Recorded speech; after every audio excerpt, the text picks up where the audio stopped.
KF-21 전투기의 엔진이 전격 교체되면서 한국의 독자 기술력이 다시 한번 세계를 놀라게 했다.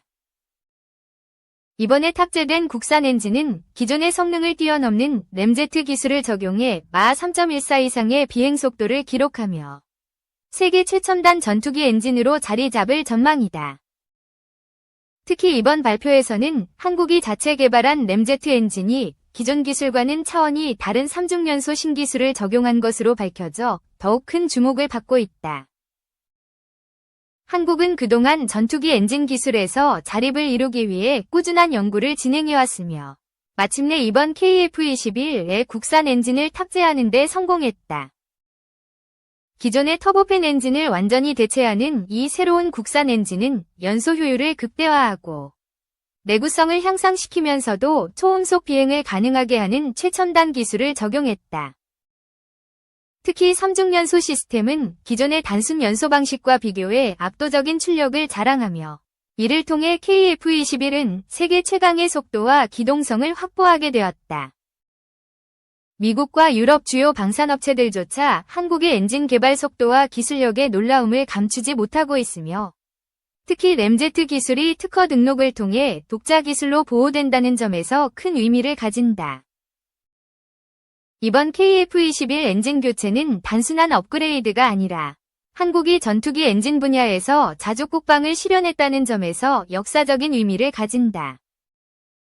전 세계에서 램제트 엔진을 독자 개발하고 실전 배치할 수 있는 국가는 극소수에 불과하며 한국이 그 대열에 합류했다는 사실은 글로벌 방산 시장에서의 한국의 영향력을 한층 더 강화할 것으로 보인다.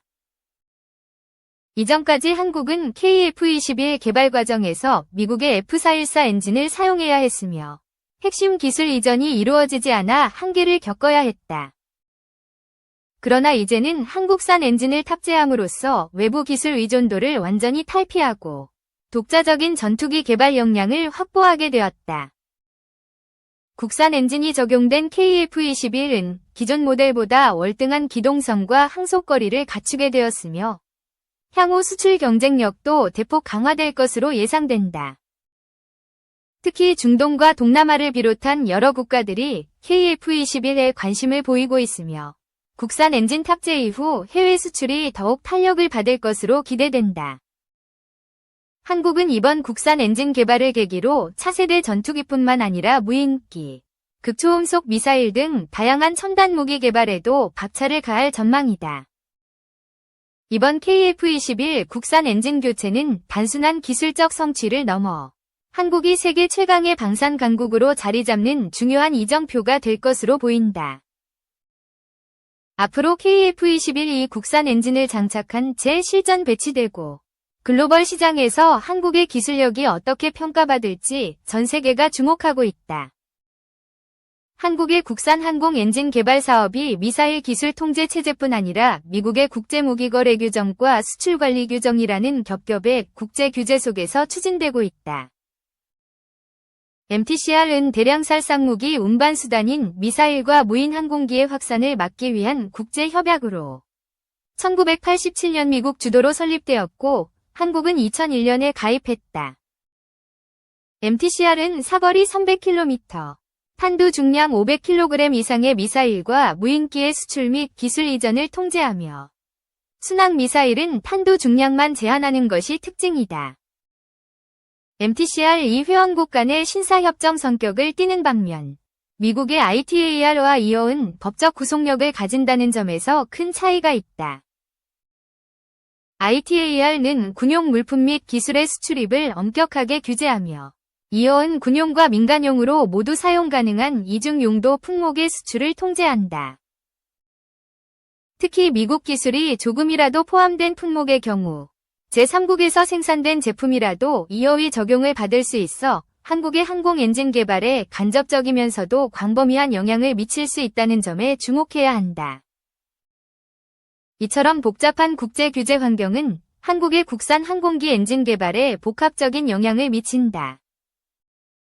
첫째, MTCR뿐 아니라 ITAR와 이어까지 고려해야 하므로 해외 기술 도입 및 부품 수입이 더욱 어려워질 수밖에 없다. 특히 미국 기술이 포함된 부품이나 기술 이전은 사실상 제한될 가능성이 높다.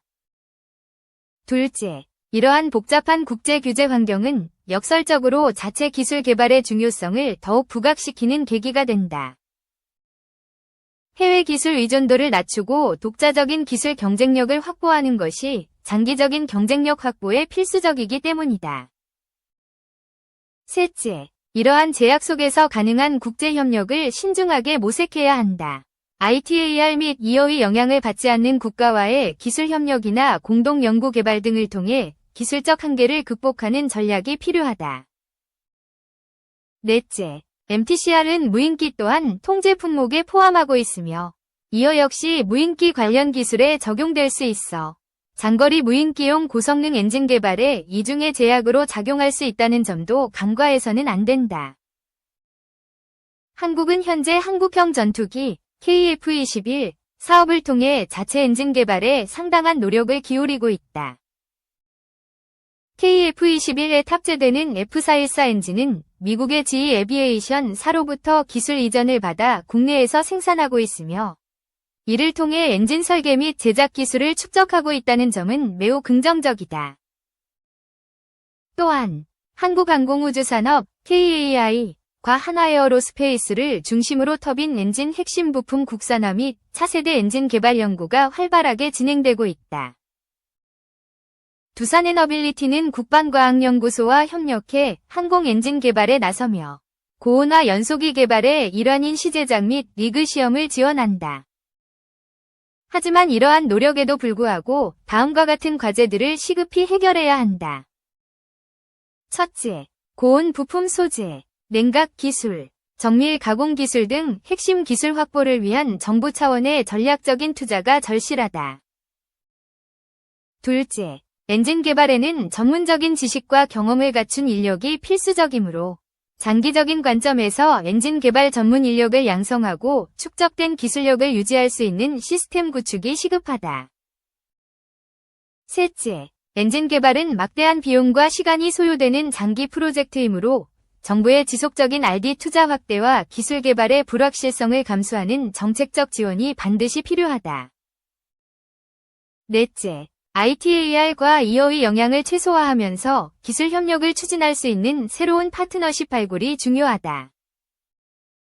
MTCR, ITAR, EO 등 복잡한 국제 규제 환경은 한국의 국산 항공기 엔진 개발에 상당한 제약 요인으로 작용하고 있다. 하지만 이러한 제약은 역설적으로 자체 기술 개발의 중요성을 일깨우는 계기가 될 수 있다.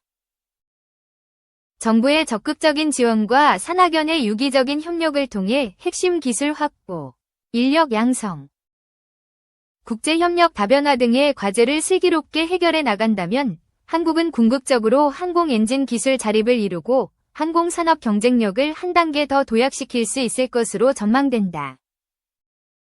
2. 뉴스 속 무기, LIG 넥스원이 개발 중인 근접방어 무기 체계, 시우스-2.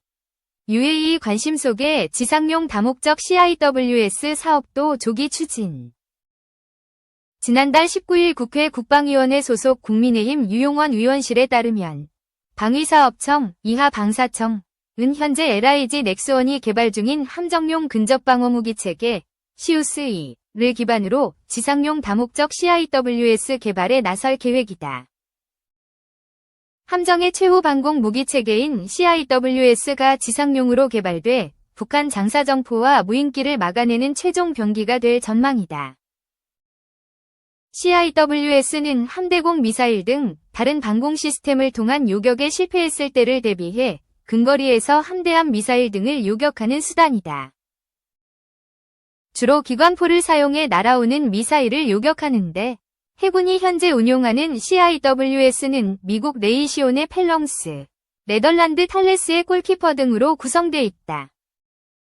하지만 북한의 초음속 순항미사일 위협에 대응하기 위해 성능 개선과 국산화의 필요성이 대두됐다. 함정용 시우스-2 개발은 약 3,500억 원의 사업 예산이 투입되며 오는 2027년까지 개발을 완료할 계획이다.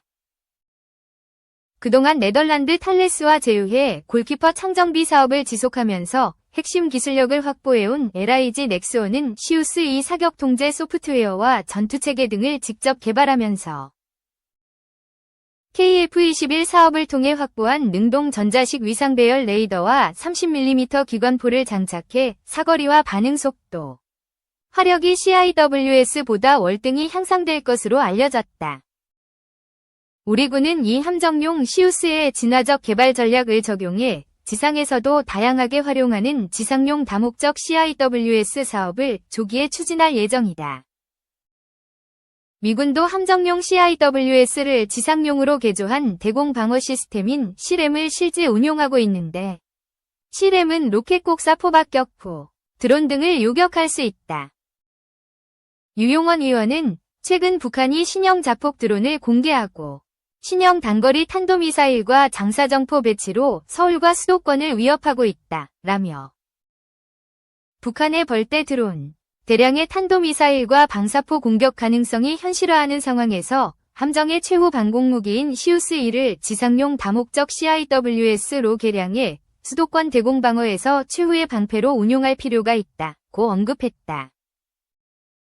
올해 통합소요에 반영하도록 검토 중인 이 사업이 성공적으로 완료되면 저고도에서 북한 초대형 방사포뿐만 아니라 자폭군집 드론, 순항미사일까지 요격이 가능할 것으로 알려졌다.